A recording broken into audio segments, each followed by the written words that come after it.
नमस्कार, मैं Mohammad Imran. Supreme court से दिल्ली के मुख्यमंत्री अरविंद केजरीवाल को बड़ी राहत मिली है। अरविंद केजरीवाल को सुप्रीम कोर्ट ने 1 जून तक के लिए अंतरिम जमानत दे दी है। परिवर्तन निर्देशालय के 9 सम्मन के बाद केजरीवाल की 21 मार्च 2024 को गिरफ्तारी हुई थी। करीब 50 दिन बाद उन्हें राहत मिली है। उन्हें राहत देते हुए सुप्रीम कोर्ट ने कुछ शर्तें भी लगाई हैं जिनका उन्हें पालन करना होगा। वीडियो को आखिरी तक देखिए तो सब कुछ पता चल जाएगा। लोकसभा चुनाव के बीच आम आदमी पार्टी के लिए ये बड़ी उपलब्धि मानी जा रही है और कहा जा रहा है कि केजरीवाल चुनाव में अब खुलकर प्रचार कर सकेंगे। लोकतंत्र को मजबूत बनाने के लिए निष्पक्ष चुनाव प्रक्रिया होना बेहद जरूरी है। आइए बताते हैं कि वे ग्राउंड जिनके आधार पर सुप्रीम कोर्ट ने 1 जून तक के लिए केजरीवाल को जमानत दी है, लेकिन 2 जून को हर हाल में अरविंद केजरीवाल को सरेंडर करना होगा, यानी आत्मसमर्पण करना होगा। सुप्रीम कोर्ट के जस्टिस संजीव खन्ना ने कहा कि अगस्त 2022 में ईडी ने केस दर्ज किया। केजरीवाल को मार्च 2024 में गिरफ्तार किया गया। 1.5 साल तक कहां थे? गिरफ्तारी पहले हो सकती थी। 22 दिन इधर या उधर से कोई फर्क नहीं पड़ना चाहिए।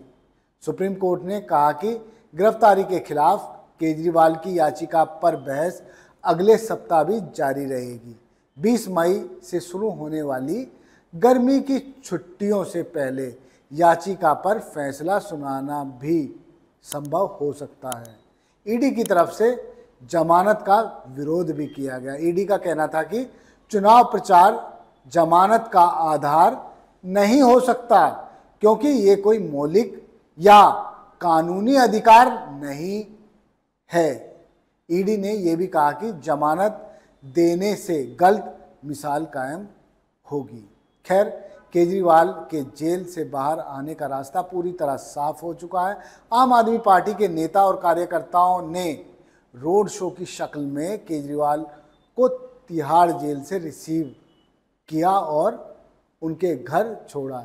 यहीं से लोकसभा चुनाव प्रचार शुरू हो गया। अहम बात यह है कि केजरीवाल जेल से बाहर आकर आबकारी नीति से जुड़ी कोई भी बात पर बयानबाजी नहीं कर सकते हैं। अपना पासपोर्ट भी उनको सरेंडर करना होगा। दिल्ली से बाहर जाने से पहले जांच एजेंसी को बताना होगा और अपनी लाइव लोकेशन भी शेयर करनी होगी। उनकी पत्नी सुनीता केजरीवाल ने कहा है कि ये लोकतंत्र की जीत है। आइए बताते हैं कुछ शर्तें विस्तार से जो सुप्रीम कोर्ट ने अरविंद केजरीवाल को जमानत देने से पहले लगाई हैं। दरअसल अरविंद केजरीवाल को आत्मसमर्पण यानी सरेंडर 2 जून को करना होगा, यानी जेल 2 जून को लौटना होगा। उन्हें 50,000 का मुचलका भरना होगा।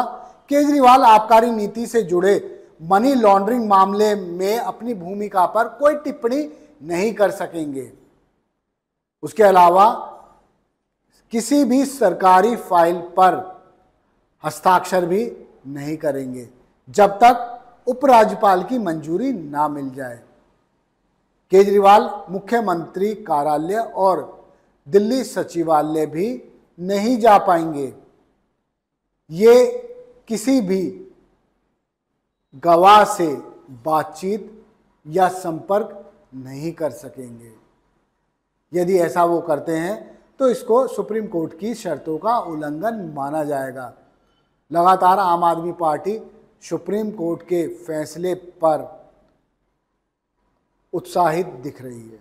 कह रही है ये लोकतंत्र की जीत है। सुनिए क्या क्या कहा। जिस पल का इंतजार देश के करोड़ों लोगों को था, न केवल आम आदमी पार्टी के लाखों करोड़ों कार्यकर्ता, लेकिन देश का जन जन जिस पल के लिए इंतजार कर रहा था कि कब अरविंद केजरीवाल जी, जिन्होंने इस देश को एक ईमानदार राजनीति खड़ा करके दिखाया है, वो जेल से कब रिहा होंगे, वो पल आज आ गया है। इसमें केवल सत्यमेव जयते सबसे सटीक बैठता है। हम शुरुआत से कह रहे थे कि आप झूठ के कितने बड़े पुलिंदे खड़े कर करके 2 साल से झूठ पे झूठ आप एक केस खड़ा कर रहे हो। देश के इतिहास में ऐसा कभी नहीं हुआ, इतना बड़ा राजनीतिक षड्यंत्र।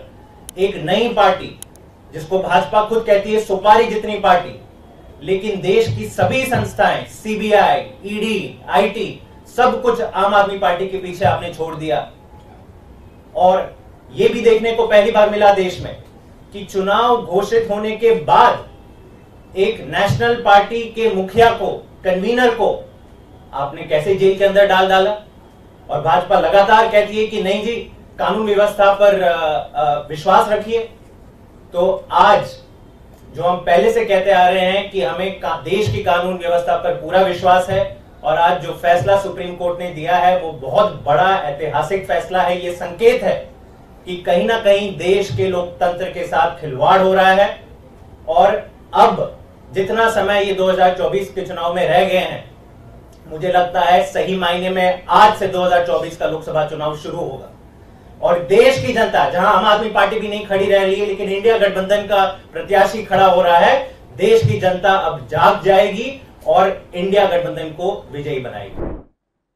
आपने सुना कि आम आदमी पार्टी के नेताओं ने अरविंद केजरीवाल की जमानत याचिका पर सुनवाई के दौरान अंतरिम जमानत मिलने के बाद क्या क्या कहा।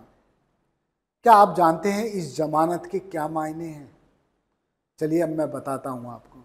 दरअसल अरविंद केजरीवाल जिस वक्त जेल गए उस दौरान चुनावी प्रक्रिया शुरू हो चुकी थी। ऐसा कहा जा रहा था कि लोकसभा चुनाव में अरविंद केजरीवाल बहुत बड़ी भूमिका निभाएंगे, लेकिन उन्हें उठाकर जेल में डाल दिया जाता है।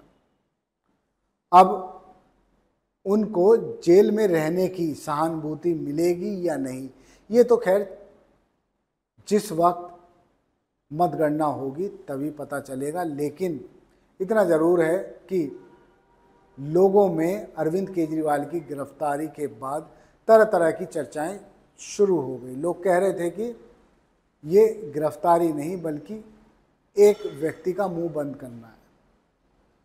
खैर, इससे पहले दिल्ली के पूर्व डिप्टी सीएम मनीष सिसोदिया और मंत्री सत्येंद्र जैन भी जेल जा चुके हैं, लेकिन फिलहाल उनको कोई किसी तरह की राहत नहीं मिली है। आज जब जेल से बाहर अरविंद केजरीवाल आए हैं तो पुलिस ने उनकी सुरक्षा के पुख्ता इंतजाम किए। क्यों? क्योंकि वो एक सिटिंग सीएम है इसलिए। और आम आदमी पार्टी के नेता और उनके समर्थकों का जेल के बाहर हुजूम उमड़ पड़ा। जब उनको जेल से उनके घर ले जाया गया तो मानो इतना लंबा काफिला शायद ही कभी देखने को मिला हो। लेकिन एक यहाँ बात और है, सवाल और है। दिल्ली के वो लोग पूछ रहे हैं कि क्या हमारा पानी और बिजली फ्री रहेगा यदि केजरीवाल जेल में रहेंगे या बाहर आ जाएंगे।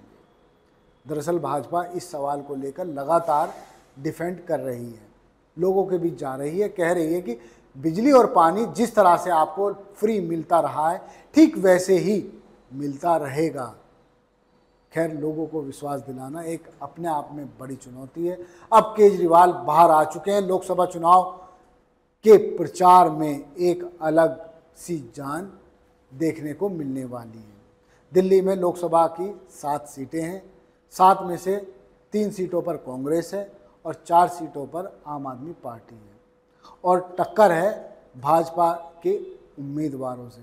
पिछली बार भाजपा 7 सीटें ही जीती थी, लेकिन इस बार देखना होगा कि अरविंद केजरीवाल की गिरफ्तारी से भाजपा पर क्या फर्क पड़ेगा, गठबंधन से भाजपा पर क्या फर्क पड़ेगा। लोगों में लगातार यही सवाल है। लेकिन 25 मई को मतदान होगा।